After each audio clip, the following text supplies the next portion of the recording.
record on this computer, and we're going to go live on Facebook. So just as a reminder to people while we're going live, this meeting is live on Facebook and being recorded to be put on the JCR Chair YouTube channel. So you may be visible for sort of short moments in it if you've got your camera on. It won't be loads because people will be spotlighted when they're hosting, and it only gets viewed by pretty much just Mary's students, not many of them either, because it's just a sort of thing for anyone who missed the meeting. But if it is on public as a video, so if you don't want to appear in it, now's the time to turn your cameras off, and we will just be getting live in a moment. Oh, and just as a sort of general thing, this is to actually the candidates and anyone else who might be asking a question or speaking in the meeting. Feel free, if you'd like, to introduce your pronouns. That's something we're encouraging, to normalize it generally, but also if it make you in any way uncomfortable, you absolutely don't have to. So we're going live in just a moment.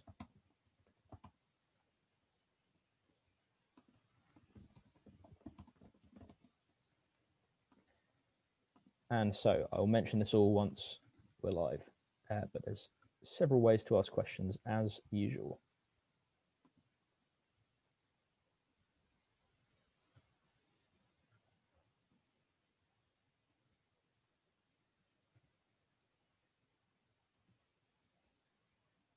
Okay, should be going any moment.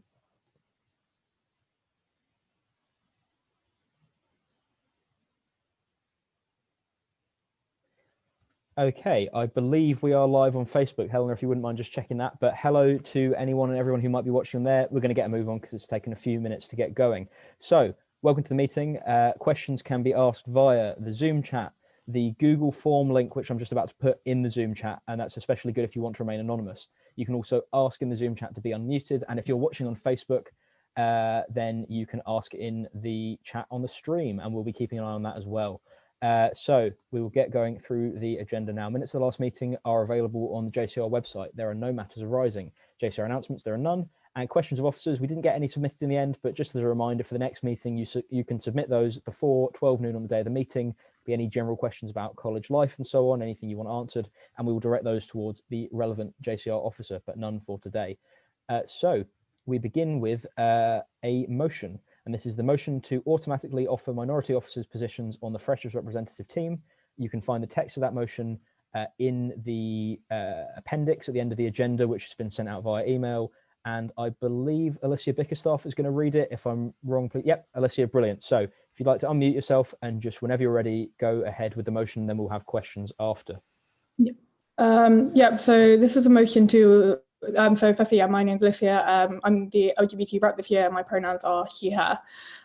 So this is a motion to automatically offer minority officers positions on the Freshers.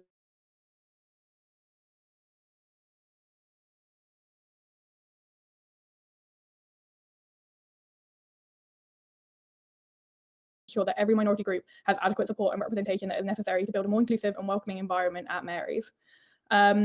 This JCR believes that this motion will help to build a more intersectional Freshers representative team from the outset, as these officers will be best equipped to deal with any queries Freshers may have in regards to their respective minority groups. This is already policy in numerous colleges across Durham, so in Cutts, Aidan's and Castle, it's policy. And we believe that it is necessary to bring us in line with the general diversity policy across the university. It will also make specific minority welfare more accessible, as Freshers will be more aware of where they can go to access identity-specific welfare support. This JCR resolves to pass a motion to make it default practice to offer to be a Freshers representative will be extended to pre-elected minority officers. The term minority officers refers to the working class representative, ethnic minorities representative, disabilities representative, and LGBT plus representative. They will be under no obligation to accept it, but we believe that they should be given first priority to ensure a basic level of representation on the Freshers representative team. This will be achieved by adding the clause 17.3.1 to the standing orders to specify that officers are to be offered roles, but they do not have to accept them. Yeah.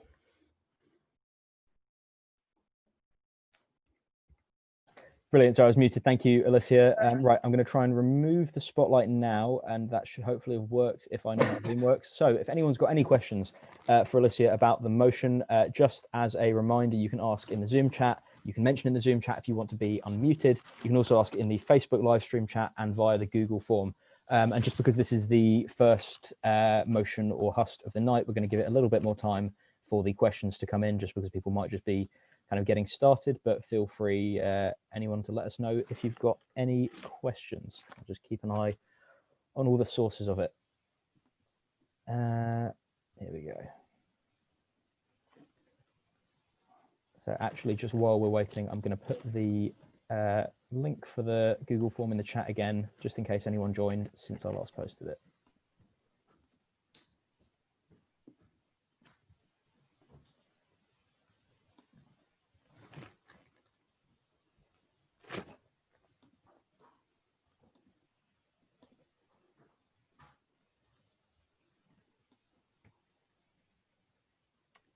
Okay, how long have we got? Oh, there we go.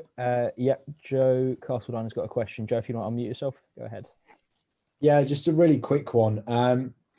Even though in the motion it's highlighted that the individuals asked won't be forced to accept the role, the role of Freshers Rep is quite a unique rep, and I think it's important the right person is picked for that role. Do you think by introducing a motion to make minority officers automatically representatives, you're pressuring someone into doing something that perhaps they aren't that suited for that role? I think that's just, yeah, so why we would stress that you are under no obligation at all to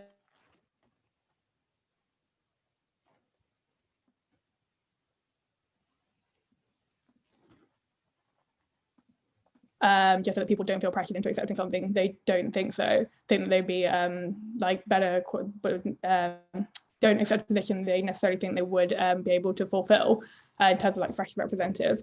I think also, yeah, so I suppose I think also kind of the process that you have to undergo to become a welfare officer in terms of like being elected and kind of undergoing like welfare training and stuff like that will probably give you quite a good idea of like whether or not you would be suited to that role. So by the time it, because a lot of minority roles tend to be elected around like Easter time. So by the time it came to sort of like the freshers applying for like freshers representative positions, I suppose you would have quite a good idea. I hope that kind of answers your question. And Ben as well, feel free to like jump in if you have anything to add. As in like Ben Sharp.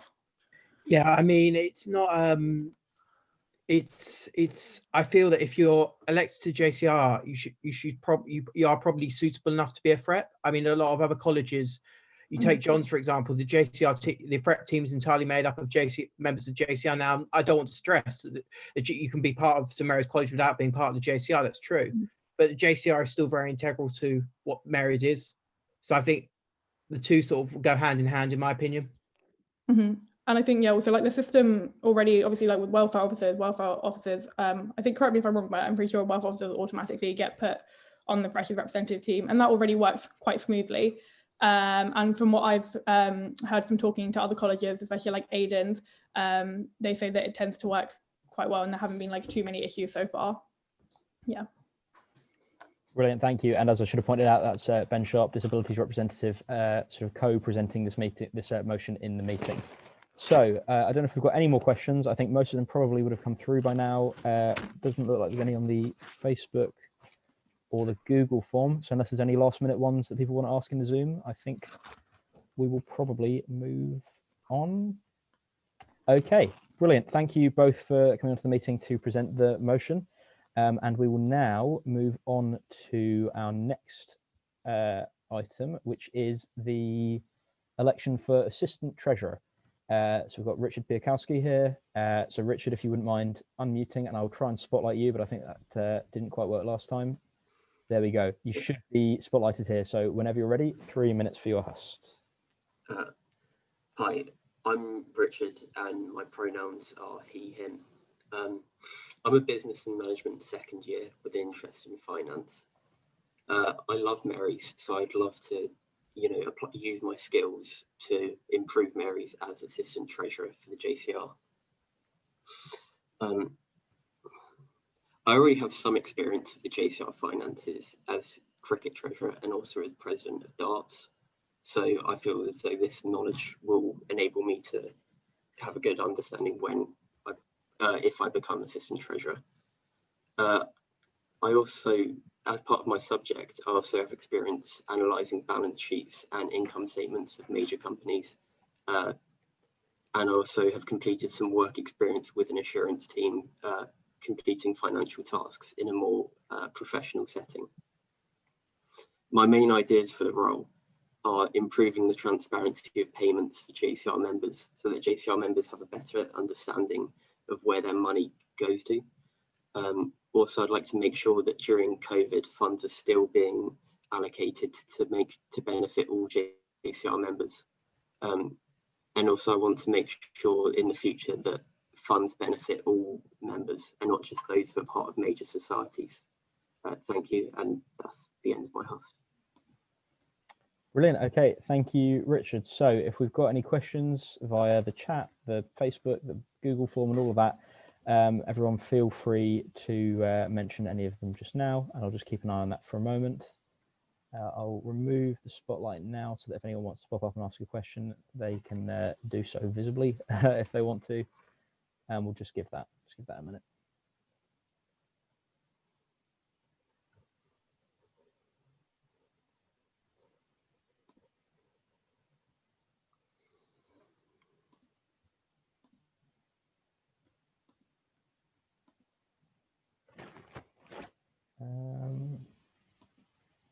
Okay, Helena, have we got any in the Facebook?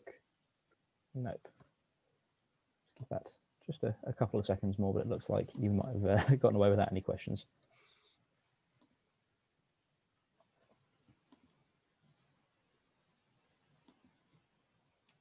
Okay, it looks like there's no questions there. So thanks again, Richard, for joining us. Thanks. Okay, moving swiftly on to the next item, that is the election for ethnic minorities representative. And the only candidate that we have for that is Emily Marilander, who sadly was not able to make it to the meeting today. So I will be reading out elements from her blog sheet just to let everyone know what she stands for, what her candidacy is about, and I'll do that now. So I'm just going to actually read this out verbatim.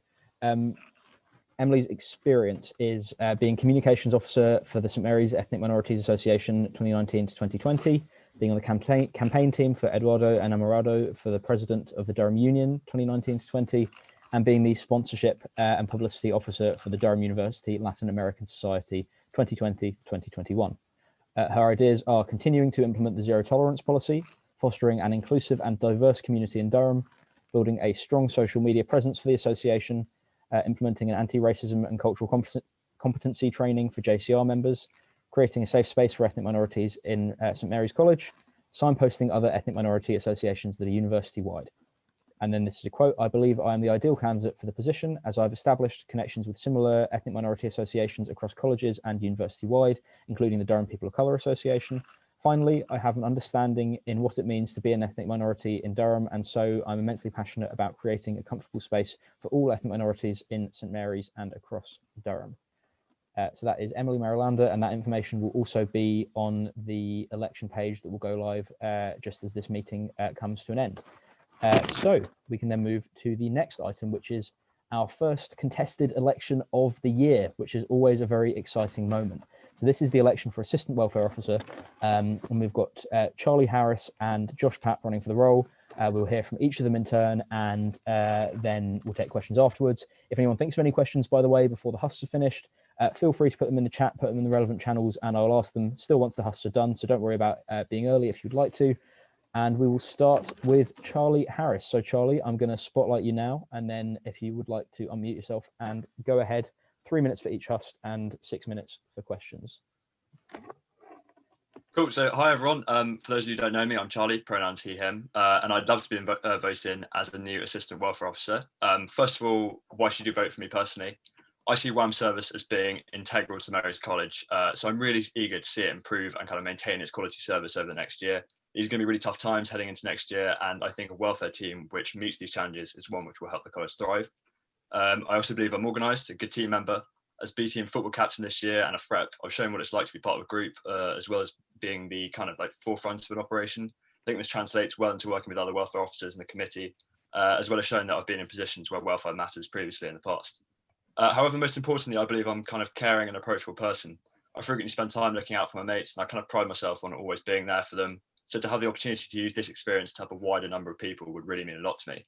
However, I recognise personality alone isn't enough to bring to a role. So I kind of have a few things that I'd really want to install if I were to be elected.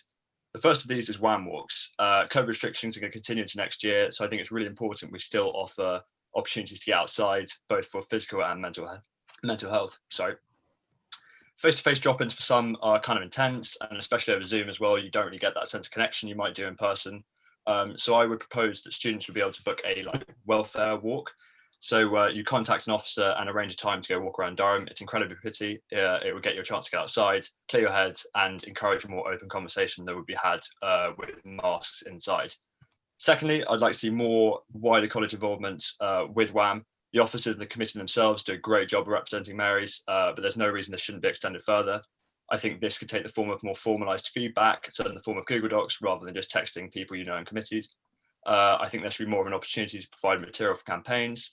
And I also think there should be wider engagement in kind of like big college events, which kind of moves on to my next point of these campaign challenges. So in tying a challenge to a campaign, this will allow wider involvement in WAM without feeling as though you're specifically being tied to a welfare issue. So for example, like Collingwood's 24-hour football game or their recent running challenges are both great examples of how you can raise money for charity, as well as getting more people involved in welfare issues. Finally, I also would like to introduce a student spotlight service. Marys is a really supportive and charitable college, and I think that more people deserve commendation for the good work they do.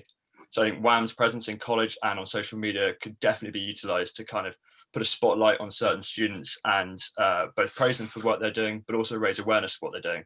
So for example, if someone was running a marathon or something like that, or raising money for a particular campaign, which WAM felt strongly about, then they could use their presence in college and social media to both promote awareness and also help them raise money for that cause. Thank you for listening to my host. Look forward to any questions you guys have about it. Okay, brilliant. Thank you, Charlie.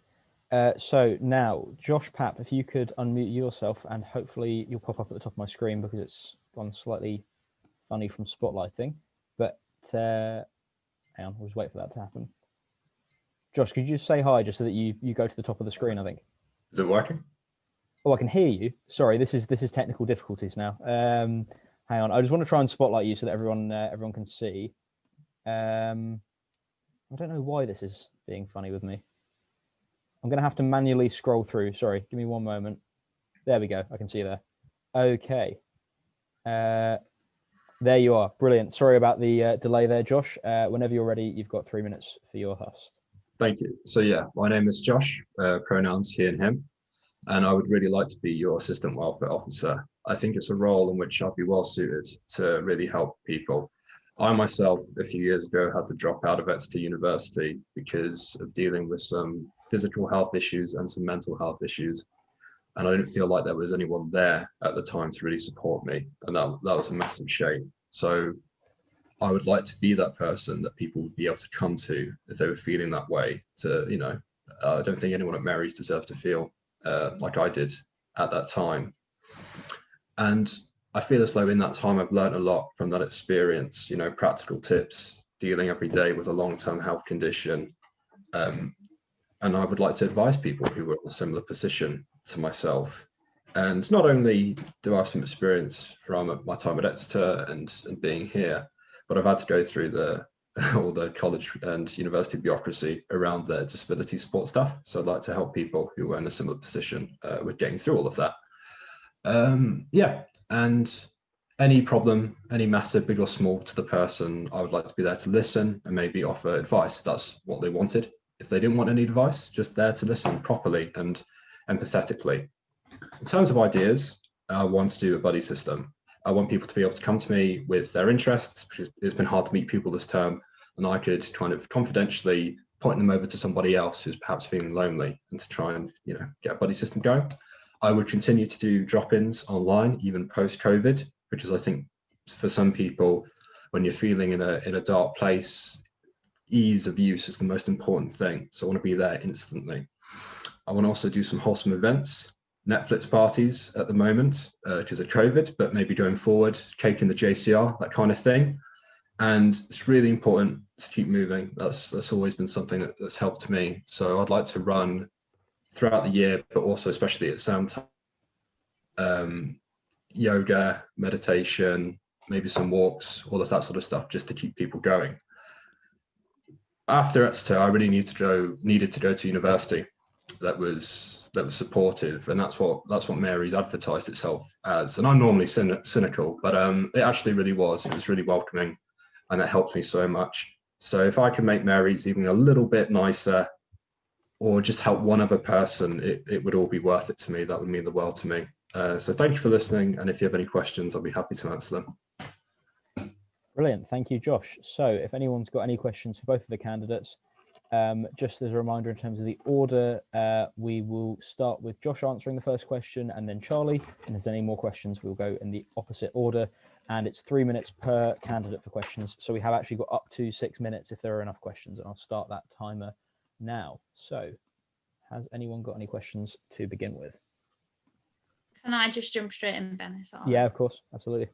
So, especially in a role such as welfare, it's hard to know where to sometimes draw the line between when you're WAM and when you're just a normal individual student. How would you make sure you could set appropriate boundaries between when you were WAM and when you were an individual, whilst always representing WAM's values still?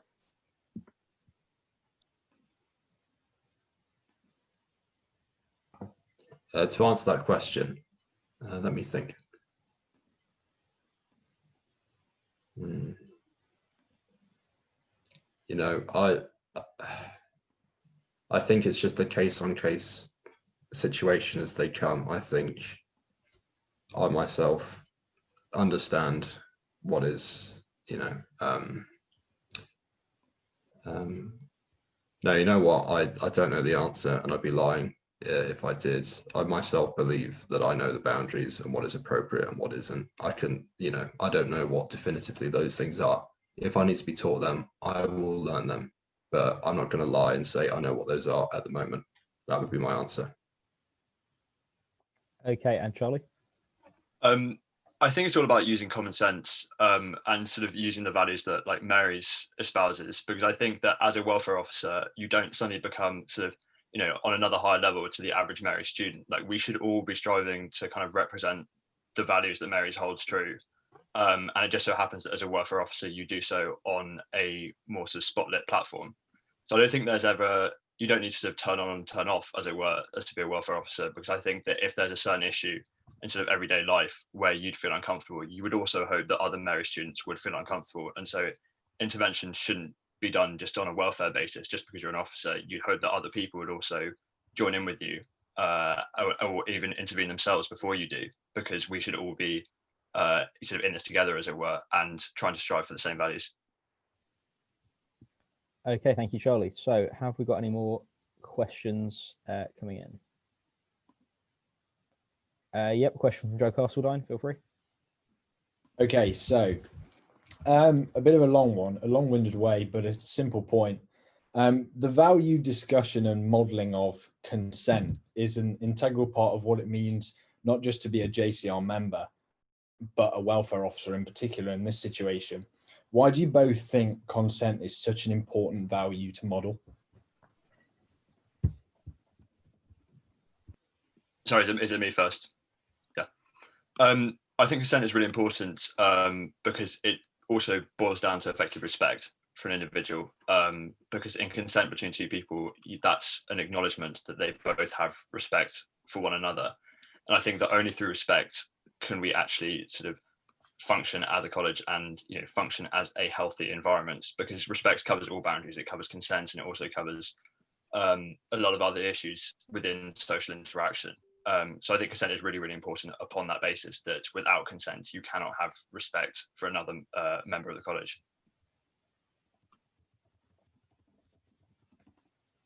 Okay. Yeah, sorry. No, go ahead. Go ahead.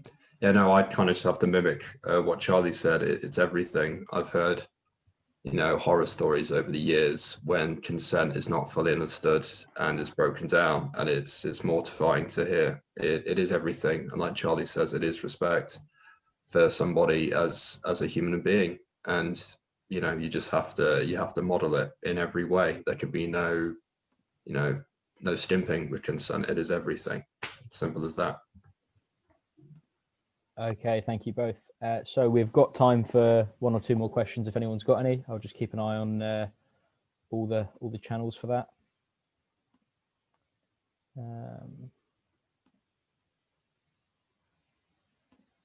Okay, Helen, have we had any on Facebook? No, okay, we'll just give that one more moment in case there's any more coming in.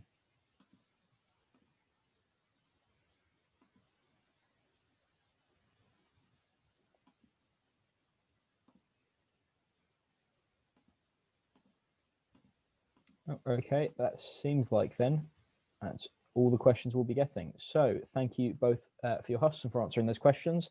And we can now move on to the next and I believe final election on the agenda, which is another contested one for assistant toasty bar and shop manager. And we've got Adam Shreves and Joshua Patterson hosting, both live on the stream. So Adam, I'm going to have to scroll through. Here we go. Found you immediately. I'm going to spotlight you now. Good. And when you're ready, go ahead. We've got 3 minutes for your host. Fantastic. Hi everyone. My name is Adam Shreves. He, him are my pronouns. I'm a second year computer scientist, and I would absolutely love to be your assistant toasty bar manager this year. I've worked in the toasty bar, that is, since the start of my first year at Mary's, and it's been a great experience. And I just love the opportunity to get involved even more in how it's run. So due to the current sort of circumstances, a key sort of responsibility of my role would be to make sure that it's all sort of COVID safe. So it would involve making sure all services are sort of properly sanitized, all staff members sort of follow PPE, keep the masks on sort of at all times, keep in their areas, all that sort of thing. Make sure that there's only 2 people to come down and get toasties, all that sort of boring stuff, but it's sort of vital that we do it. Also, while we're still in lockdown, I'd sort of like to work with the manager to get a better ordering system, so we don't have to use sort of emails. Perhaps a dedicated site which shows all the things we have in stock, the ordering slots, that sort of thing, just so it's sort of easier for everyone. Once lockdown ends, I've got lots of ideas to help make the toasty bar a more sort of interesting and exciting place. I'd like to spice up the darts area a bit more, make it a sort of comfy, sort of homely environment, have some posters, lots of seating, bunting, that sort of thing. I'd like to advertise the toasty bar a bit more, have some posters around St Mary's, get the vending machine working again, that would be great. Improve the current toasty workbench because it's far too low and it hurts everyone's backs. Also, an idea that I had would be sort of toasty bar loyalty cards, so something like buy 4 toasties, get 1 free, that sort of thing. Yeah, that's basically it. I put my all into making sure that the toasty bar is the best it can possibly be. Thanks for listening. Okay, brilliant. Thank you, Adam. And now we've got Joshua Patterson. I'll just spotlight you for a moment, Joshua, and then you can get going. And just a reminder to everyone, if you've got any questions already, feel free to ask them via all the channels that have been mentioned. Okay. Lovely. Here Great. we go. Sorry, I'm afraid you're going to have to look at yourself while you're hosting, as everyone has had to. It's fine. whenever you're ready, go ahead. Lovely. So my name is Joshua, pronouns he and him. I am a second year business and management student, and I would love to be your new assistant toasty bar and shop manager. So over many years, the toasty bar has become an iconic part of Mary's culture. It's important to keep these community projects alive, especially during these difficult times. So this really drives me to become the assistant manager, see the toasty bar evolve through this pandemic, beat it, and keep exceeding expectations. So why am I the best candidate? Well, firstly, I have a strong awareness of studying business. I have learned to an advanced degree level the different functional areas such as finance, publicity, and HR. So these have given me a lot of ideas about how to keep the Toasty Bar both merry customers. Secondly, I've worked in many part-time jobs in retail, and therefore I have great teamwork skills. And as well, I've got some leadership skills as a fighting games rep for the Dununi Esports Society. But mainly, my main goal for the Toasty Bar involves how we make it continually safe for our staff, Mary's residents, and the wider community, which is the most important thing that we should do, otherwise we will be forced to close. So we have obviously seen the main impacts that COVID-19 outbreaks have had on college life, but as well the positive impact that reopening had on both the customers and our staff. Therefore, it's important that I should maintain these current safety standards in order to keep college life thriving and keep our customers and staff both happy and safe. So this will be done through assisting Emily and the kitchen staff in reinforcing any rules, and as well making it easier for staff to do their jobs safely. This includes continual checks and updating some work procedures. But of course, the Toasty Bar still hosts many risks, particularly in allergens, and these are still important, just as important. Therefore, I will make sure that the staff are still aware of our safety procedures through posters and verbal reminders. As for some other ideas, I would like to rework the meal deal promotions that we had last year, as many new freshers aren't aware of these past deals, and they do offer great value, especially as summative and exam season approaches. A possible revival may draw a bit more interest from the Toasty Bar without sacrificing too much on profit. Finally, I will look towards integrating the Toasty Bar committee and staff more into decision making. Despite some inactivity, I feel that empowering the committee with new ideas would help to support the growth of the Toasty Bar. So I hope that I have convinced you that my ideas are both practical and realistic. I believe that I would be the most suitable candidate for this due to my experience, my knowledge in business management, and of course, I love toasties as well. So please vote, and remember that the Toasty Bar is a key part in St Mary's strong identity. Thank you. Brilliant, thank you, Joshua. So I'm actually going to try and spotlight both candidates, which might be a thing that I can do or might not. It is a thing that I can do. That's very exciting. So if anyone's got any questions, feel free, ask them. Just the final reminder of that, ask them in the Zoom chat. Ask if you'd like to speak using the Zoom chat. Ask them in the Facebook live stream chat, or ask them via the Google form. And we'll just give that some time to potentially come through. After which point I will share the voting link so you can immediately go and vote if you'd like to give it some more time to think. Remember that voting is open until Thursday evening. So we'll just give that a moment, and I'll just check the Google form as well.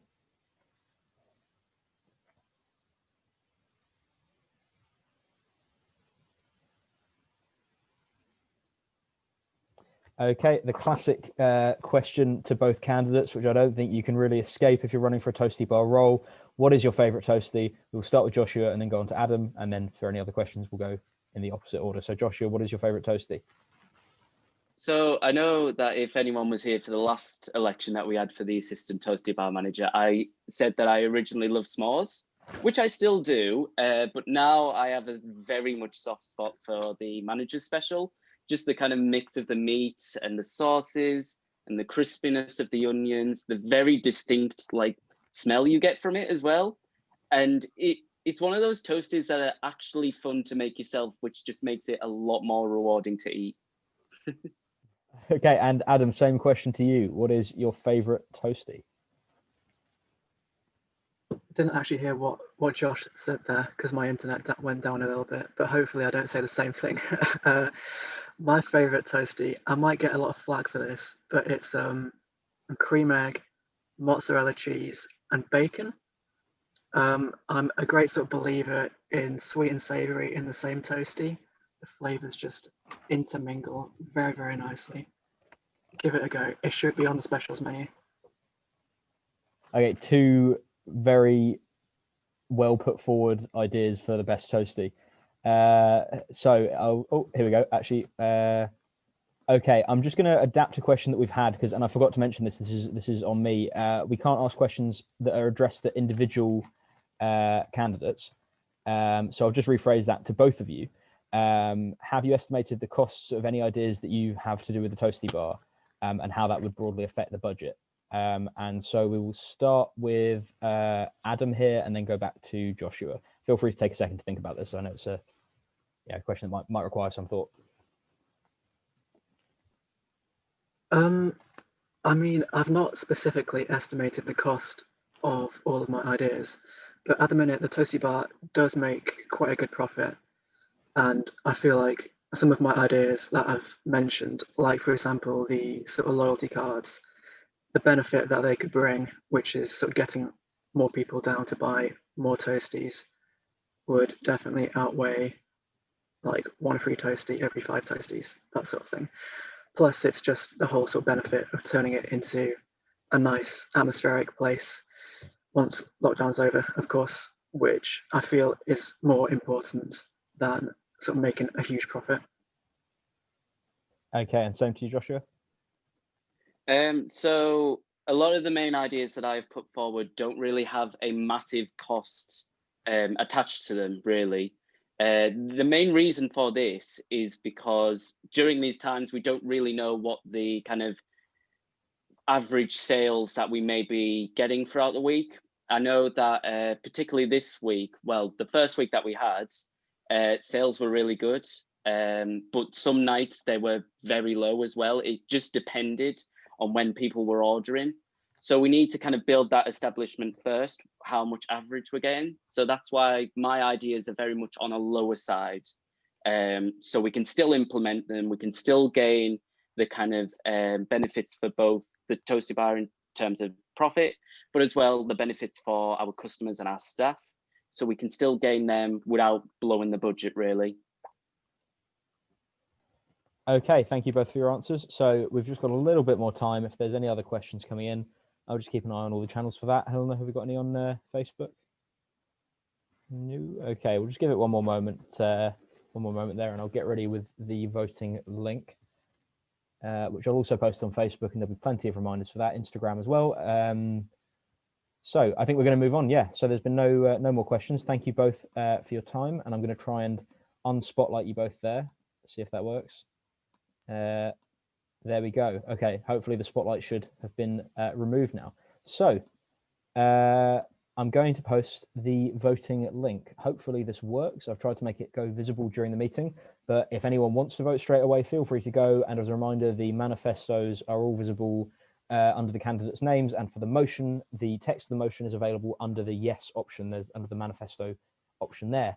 And just as a little plug as well, in terms of when I'll be letting people know about, reminding people to vote in the election and about any roles coming up, at Mary's JCR Chair on Instagram is where a lot of those updates will be from now on, as well as the Facebook page. So I'll just quickly go to Helena to check if I've forgotten to say anything, but I think that's more or less everything for today. Brilliant. Okay, so thank you to everyone for joining. I'm going to be sticking around for a moment at the end, so feel free to leave of your own accord. If you've got any questions or anything you wanted to mention to me individually, just stick around and we can have a chat at the end. Thank you very much, everyone, and I'll try and play you out with more Wombling Merry Christmas.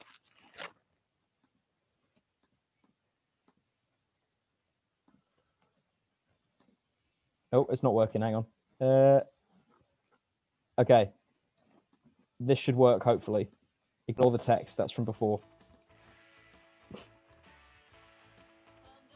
Okay.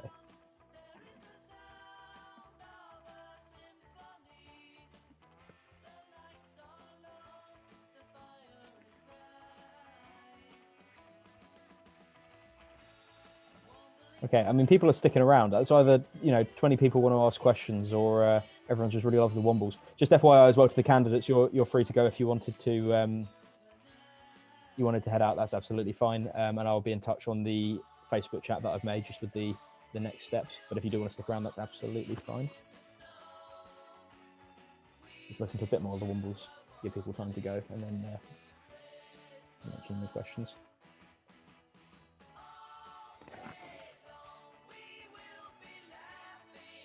Thanks, Joshua.